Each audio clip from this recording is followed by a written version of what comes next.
10, 9. Bueno, mi gente, estamos aquí a punto de comenzar la entrevista con Lenín.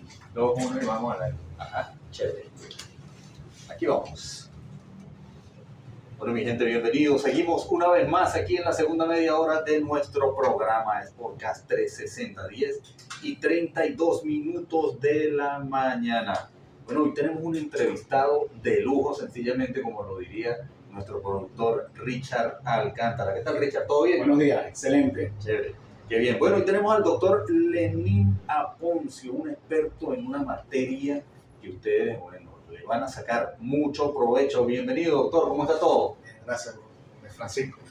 Bueno, hoy vamos a hablar sobre los dispositivos hiperbáricos, hipováricos y normováricos en los deportes. Cuéntanos de eso. ¿Cómo es eso? Cuéntanos. Bueno, la conversación que habíamos tenido previa me habías preguntado si estaban autorizados o no. Eso es muy importante. Pero primero, así breve, rapidito, ¿qué son? Bueno, son equipos que emplean gases, uso medicinal o simplemente aire comprimido o aire ambiente. Porque mucha gente se podrá preguntar, bueno, si son gases comprimidos, son unas cápsulas, ya usted va a explicar todo eso. Pero ¿eso será legal o no será legal? Ese es el tema que ha sido controversia, pero solo para algunos países, porque la mayoría de los países, por ejemplo, en este caso Ciencia del Deporte, los emplean. Son de uso rutinario para el entrenamiento de atletas de élite. Rutinario. Sí. Imagínate. Bueno, vamos entonces a entrar de lleno, doctor, porque tenemos 20 minutos y esto se pasa volando. ¿Qué son esos dispositivos hiperbáricos, hipováricos y normováricos? Para empezar, hiperbárico se refiere a hiper alto. Okay. Y bárico a baja presión.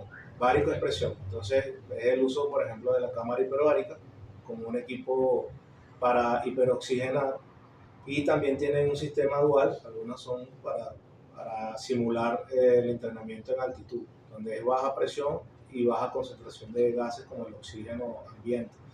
Esas son de uso no solamente para el alto rendimiento deportivo, uso militar, que es una de las actividades que más en otra parte científica, en la fisiología de vuelo, en la medicina de la aviación aeroespacial también se emplean las cámaras hipováricas. Hipováricas, hiperbáricas. ¿Y las normováricas? Normovárico sería aquel dispositivo que se usa en un ambiente normovárico, que sería donde estamos ahora. Por ejemplo, las máscaras. Okay. Hay máscaras que contienen o están provistas de unos pequeños sistemas de válvulas, reducen el caudal de aire. Entonces el atleta corre, entrena, hace toda la actividad aeróbica, pero eso al reducir el caudal de aire inhalado, llega al pulmón una cantidad de oxígeno reducida. Y okay, lo que más va a estar respirando y exhalando es anhídrido carbónico. Él respira con su propio aire anhídrido carbónico. Y eso de alguna manera induce al atleta a una condición de adaptación fisiológica. Okay. Entonces esa adaptación fisiológica es en un ambiente de baja concentración de oxígeno normovárico, porque es presión barométrica normal, la relativa donde nos encontramos sobre la superficie terrestre. Entonces eso está relativo a la presión ambiente. Claro. Hiper entonces aumento de la presión ambiental. Por ejemplo, en una cámara hipovárica yo puedo simular 2 veces esta presión donde estamos, okay, en una hiperbárica. Una presión relativa va a depender también de a qué altitud nos encontremos, pero normalmente a nivel del mar son 760 milímetros de mercurio la presión barométrica, o sea, la presión ambiental del aire.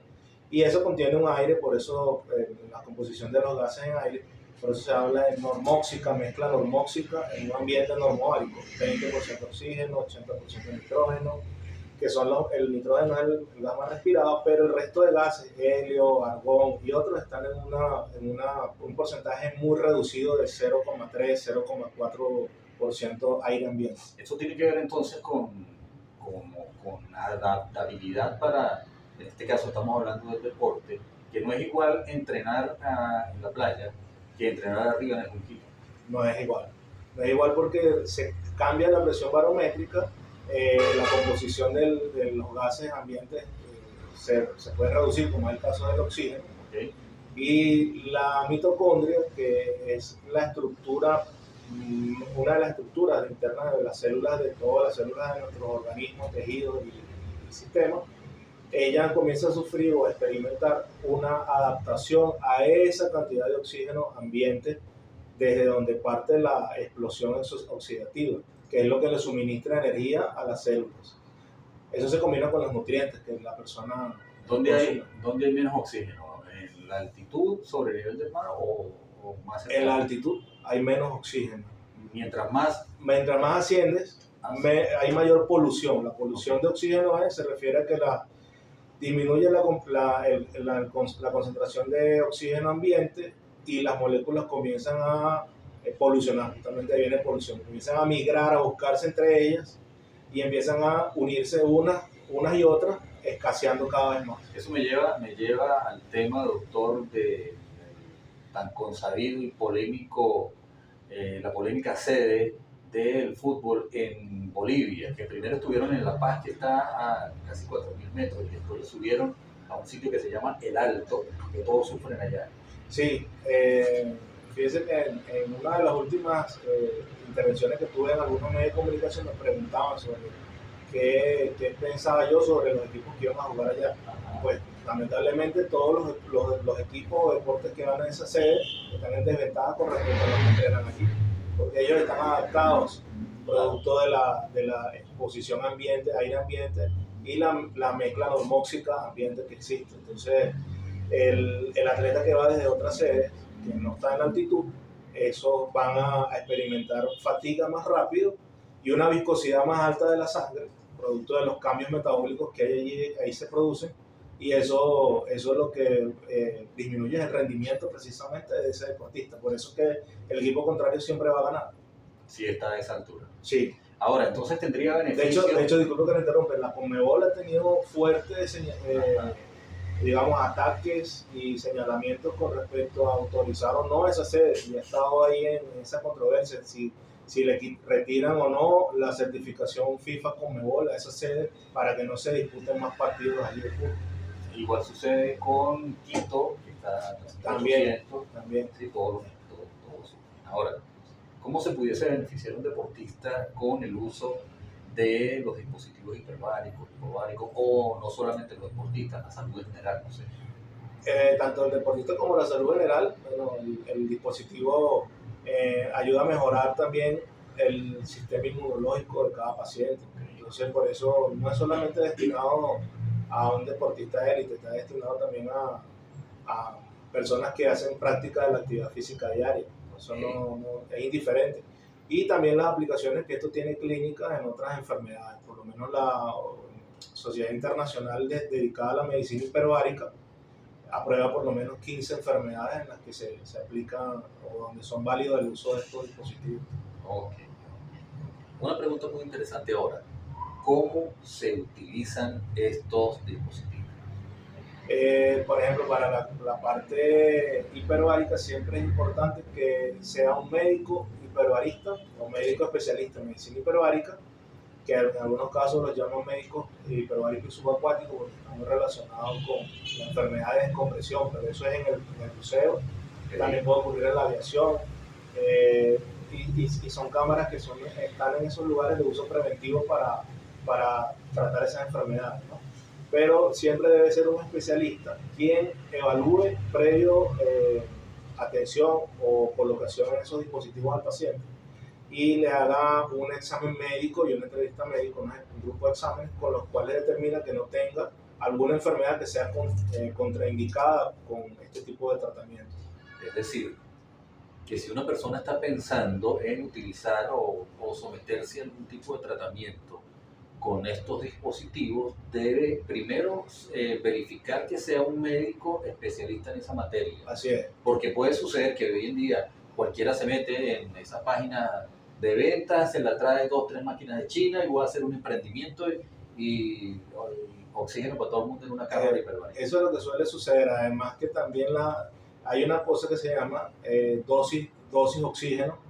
Y está basada no solamente en la presión, sino en el tiempo de sesión el número de sesiones que recibe el paciente y la concentración del gas medicinal, que en este caso es oxígeno húmedo medicinal, porque hay equipos que solamente vienen con concentradores de oxígeno, pero es aire ambiente que toma y lo concentra. Entonces no es lo mismo que uses el gas húmedo medicinal que te viene en la botella verde, que la cilíndrica verde conocida en los hospitales, en las clínicas. No es lo mismo usar ese que te garantiza entre 98 y 99% de concentración de calidad del oxígeno, que usar un concentrador que te puede dar 58 o 60% de concentración de... Doctor Lenín, ejemplos para que la gente se ilustre y más o menos pueda tener alguna referencia. Sí, lo puedo utilizar. ¿Qué? Ejemplos de cómo se utiliza. Ejemplos, en el caso de heridas crónicas, por ejemplo, yo he trabajado durante muchos años con este campo, con esto, específicamente con estos pacientes con úlceras por pie diabético, úlceras por enfermedad vascular periférica, la famosa úlcera varicosa, quemaduras, traumatizados. Yo he tenido muchos pacientes, el caso que es muy común aquí en nuestra ciudad capital, los accidentes en moto, que sufren los aplastamientos, que en medicina hiperbárica o en el argot inglés serían los crash, los aplastamientos. Eso sirve por aplastamiento. Tienen no solamente lesión directa al tejido blando, que es el músculo, los cartílagos, sino también al hueso, la fractura. Entonces la exposición de estos tejidos al ambiente y ese tipo de lesiones atrae muchos números de bacterias. Y el oxígeno, que en este caso puede ser en una cámara hiperbárica, el oxígeno hiperbárico lo que va a actuar es como un bacteriostático, un antibiótico, sumado a los medicamentos fármacos que indica el médico tratante, el cirujano, y también disminuye el riesgo de otras complicaciones, como si pudiera ser ejemplo el hueso cuando se infecta, que sufre de osteomielitis, que es la inflamación, daño e infección del hueso, de obstrucción del hueso.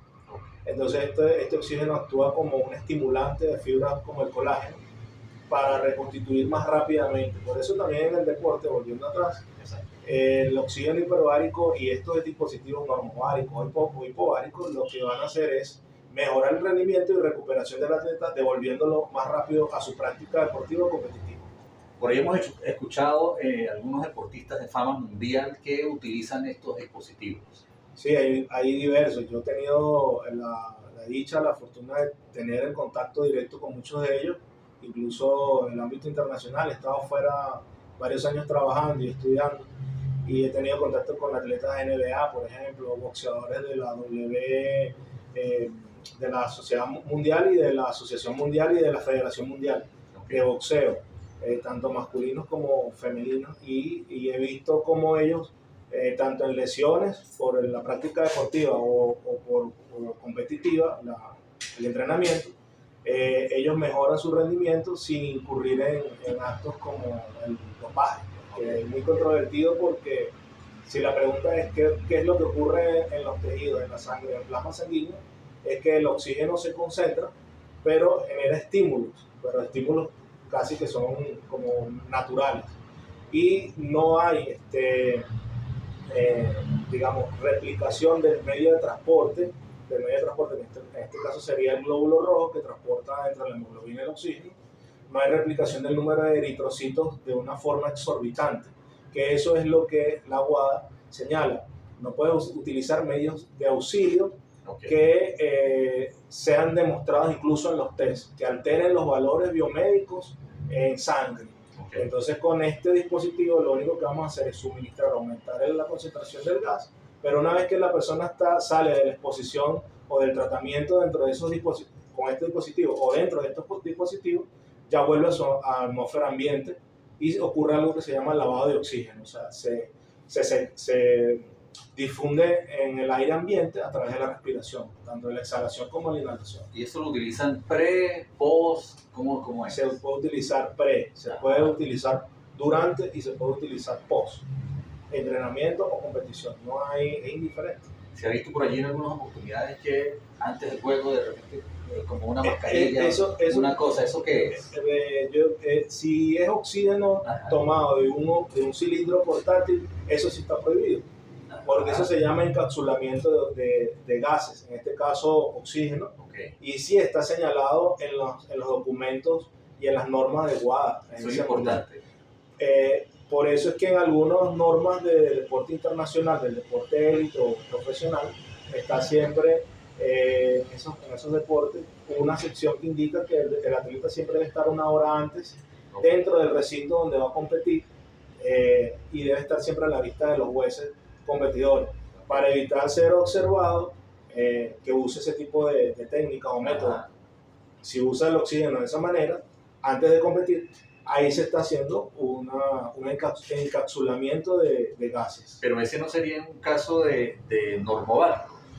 Podría ser un caso de normovárico, pero si interviene rápidamente el equipo técnico, como lo debería hacer la Agencia Mundial Antidopaje, debe determinar en sangre, en plasma sanguíneo, que estén los valores alterados.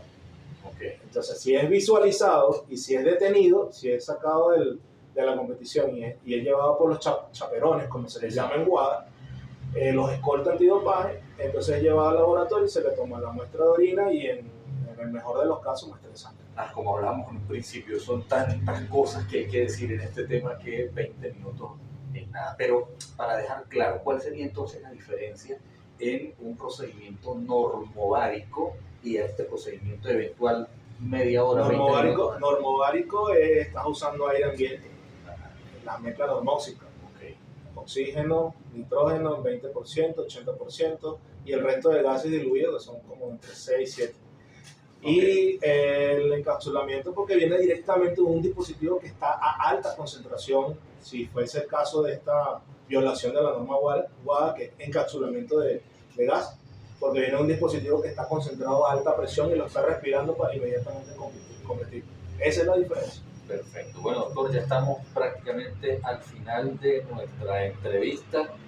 ¿Existen algunas contraindicaciones de estos tratamientos? Sí. Por ejemplo, para el caso de cámara hiperbárica y hipovárica, algunas enfermedades cardíacas del sistema nervioso central, pueden ser deformaciones, en el caso cardíaco, deformaciones valvulares, por ejemplo, genéticas, ¿no? Que haya en el corazón. Algunas enfermedades o infecciones o secuelas de enfermedades anteriores en el sistema respiratorio, como la fibrosis pulmonar que dejó muchos pacientes post-COVID. Exacto, esa era la pregunta. Sí, en el caso de la tuberculosis, secuelas de la tuberculosis como las bulas, que son espacios aéreos de calcificaciones que están dentro del pulmón y pueden crear aeroembolismo si el paciente es sometido a eso y no se trabaja bien el método de presión y la concentración de gases que va a recibir dentro de la máquina. Y obviamente riesgoso para la salud. Así que ya lo saben ustedes, si van a ser sometidos o quieren por moda, porque de repente en un centro comercial se encuentran con unas cámaras hiperbáricas que las he visto, que son portátiles, muy bonitas, muy bien diseñadas, algunas con unos poltronas, televisión y todo tal, pero ojo que no pueden llegar a meterse allí nada más así de simple. Sin evaluación porque médica. Exacto, que le van a prometer rejuvenecimiento, salud, no sé qué, tienen que tener mucho cuidado. Doctor, una palabra final. Bueno, muchísimas gracias y muy interesante y lo felicito porque poco espacio en nuestro país para discutir de manera científica el uso no solamente de estos equipos, sino otras herramientas que son técnicas para el mejoramiento del atleta élite, alto rendimiento en ciencias del deporte, que son muchos temas. Podríamos pasar aquí horas y horas hablando de muchos temas. Lo voy a comprometer con un próximo tema. ¿Qué tema nos va a venir a tocar aquí? Podría ser... Ya sería para el año que viene. Bueno, está bien. En ciencias del deporte me gusta mucho la biomecánica. Biomecánica. Bueno, ya lo saben, entonces no se pierdan que vamos a tener también al doctor Lenín Aponcio conversando sobre biomecánica. Palabra final. Gracias y que nos seguiremos viendo por acá. Vale, gracias doctorísimo. Bueno, mi gente, ya saben, no olviden suscribirse a nuestro canal de YouTube de Sportcast 360. Bueno, terminamos ya por el día de hoy. La producción ejecutiva de este espacio, Richard Alcántara. Aplausos para Richard ahí. Muy bien. Bueno, su amigo Francisco Rubio en la producción y conducción de este programa. Osmer Sosa allí en el control técnico. Juan Blanco, el cuarto bate, ya lo saben, de la coordinación de producción, edición y montaje de la estación. Carlos González, la coordinación general. Y Héctor Vadillo, la dirección general. Nos escuchamos el próximo martes con otra tremenda entrevista. Pásenla bien. Bye, bye. Excelente, doctorísimo.